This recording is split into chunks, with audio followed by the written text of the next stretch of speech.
Hey Tyson, looks like it's just us so far. I'm gonna give people a couple more minutes to see if anybody else jumps on.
Okay, well, looks like it might just be us. And Judith and Tyson, you're already part of the other ones, so it's very similar to the previous ones, so we can blow through this one pretty quick. Okay. Again, just as a reminder, this is being recorded. I think even if you guys didn't show up, I might have had to do it by myself so we could get it posted on the website. So that's a thing. So thanks for coming. But this is for the Healthy Homes Assessment and Project Management. Again, I'm Kevin. Here's our agenda. Again, just the purpose, funding, minimum requirements, scope of work, bid award, insurance requirements, application process, evaluation and scoring, timeline, and questions. Again, most of this is just going to be a review from the webinar a half hour ago. So the objective of this is to rehabilitate homeowner occupied and rental housing units in Salt Lake County to make them more healthy and safe, reduce asthma triggers, minimize trips and falls, and improve energy efficiency. And again, Salt Lake County, we are trying to take a look at each project comprehensively to make sure that we can do as much work in the house to make it as safe and healthy for the households that we're serving as possible. For the Healthy Homes Assessment on estimated funding availability, we are looking at about $52,500 for those. The selected contractors will assist the county in completing 175 assessments throughout all of Salt Lake County. And Healthy Homes Project Management, we have a little over $87,000 with that. Again, for this $140,000, that is over a 48-month period. Minimum requirements to be considered for this application, contractors need to comply with OSHA and RCRA, be registered with the Utah State Division of Corporations and Commercial Code, and make sure that you can provide a UEI through sam.gov. Again, on this in this webinar, in this presentation, I've included a lot of the scope of work. We won't review all of it. I'll just kind of highlight some of them. But I did include multiple slides of the scope of work, so you can refer back to these if you have questions, but also I would highly encourage that you review the RFA to make sure that the scope of work all makes sense. The highlights, each housing unit will have Healthy Homes assessment completed by a certified individual under a separate contract with the county. Again, these will identify the level of risk that exists in the home, any other hazards that could impact the overall health and safety of the household. The scope of work will be developed, and the contractors who are part of the Healthy Homes program will be invited to bid on the individual projects. Again, the homeowner will sign a contract with the contractor to do the work, and will sign the agreement with Salt Lake County. And based on the Healthy Homes assessment, the renovations will be used to mitigate or remove any deficiencies that could cause health conditions that harm household members. And again, there's additional items in the scope of work. And please, you can review it here or just in the RFA. Bid award and insurance requirements. These are exactly the same as what they were in the previous webinar. So the commercial and general liability insurance with a minimum amount of 100 or 1 million per occurrence, with 2 million in general policy, aggregate with Salt Lake County named as an additional insured. Professional liability insurance may be required depending on the services that are provided, and commercial automobile liability insurance that provides coverage in the minimum amount of 1 million per occurrence. Again, here's our website link. Scroll down, look at links and resources. That's where you'll find the applications as well as the RFA. We are not using Zoom grants, so please make sure you are going through the application in Smartsheets that's included in the on our website under this resources links tab. Here's what the Healthy Homes Assessment and Project Management application cover sheet looks like. Again, we'll just, sorry about that. We'll just be going through answering all the questions following that application. Pretty straightforward. Make sure that you're applying for the correct application based on eligible activity. So both of you on this call can do the Healthy Homes assessment as well as the assessment and clearance for lead that we went over just a few minutes ago. The application, so these are a little bit different from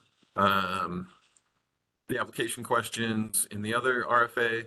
Again, business history, these are the same: number of years in business, summary of qualifications, types of projects you have completed, experience and references. This is a little bit different from the previous RFA. We are just looking for any references from subcontractors that may be used in providing services. Capacity for future work. Again, we want to make sure that y'all have the capacity to help us serve the amount of households that we are hoping to serve over the next 12 months. So include that in your response. What percent of the work your staff will complete and how much you will be subcontracting out. And question 4 was staff expertise. Just name of staff, current positions, years of experience, and what their expertise is in. For the required attachments for this RFA, it is just the 3 that we are requiring and have at the bottom of our website. Again, the request for protected status, you only need to fill that out if it's applicable to you all.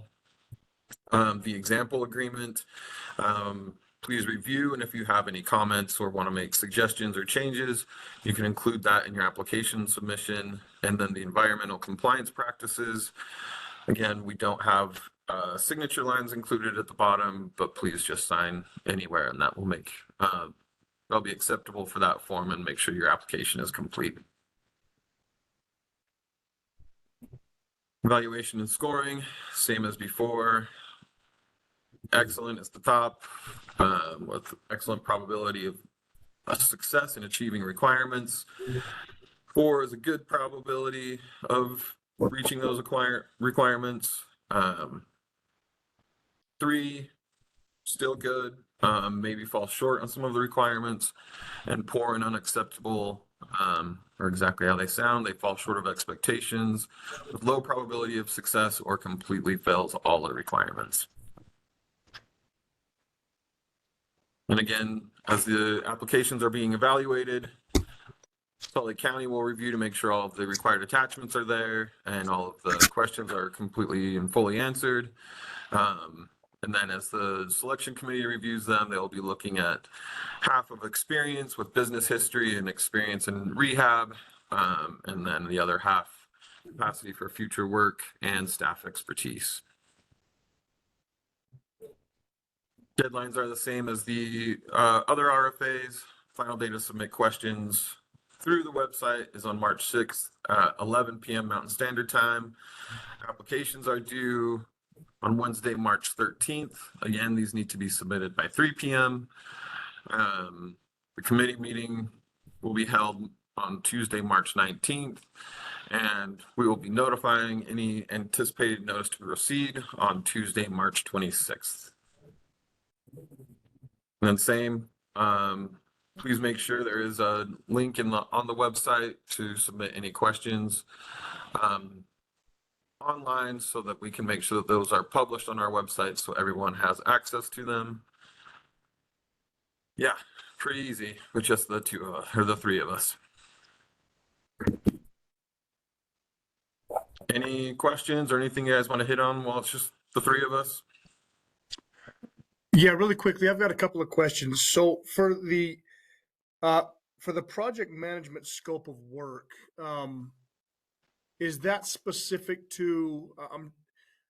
I know the county has other funds that they're going to be using to do additional projects, but I'm assuming with the lead grant, you guys have a small amount of supplemental funding, and you're going to be doing some minor repairs in addition to the lead scope. So is the project management for this RFA specific to the lead grant and those minor supplemental funds, or are you guys looking to get a bid to do project management for all programs across the board? We'll be looking to do all programs across the board for sure. This will be like we mentioned before, we kind of want to do a comprehensive review and look at that. And we just want to make as big of an impact with these houses that we can so that we're serving the households as best and making sure that their homes are as safe and healthy as possible. So we will be braiding together some additional funding sources. And so that would be part of this as well. Okay, thank you. And then the other question would be the contract period. Are you guys looking to enter into a contract for a 1-year term, or is it going to be for the term of the lead grant? It'll be for the term of the lead grant. Okay, and what is your performance period on that? Believe it is through September of 2027, I believe. Okay.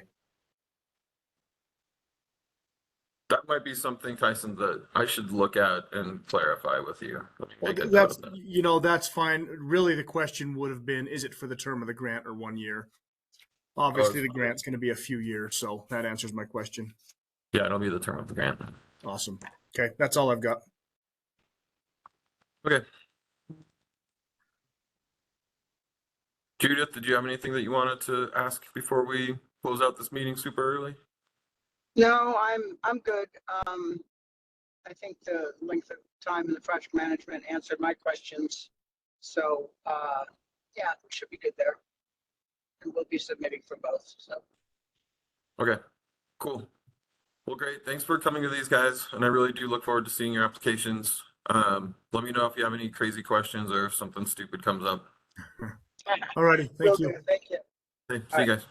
Bye-bye.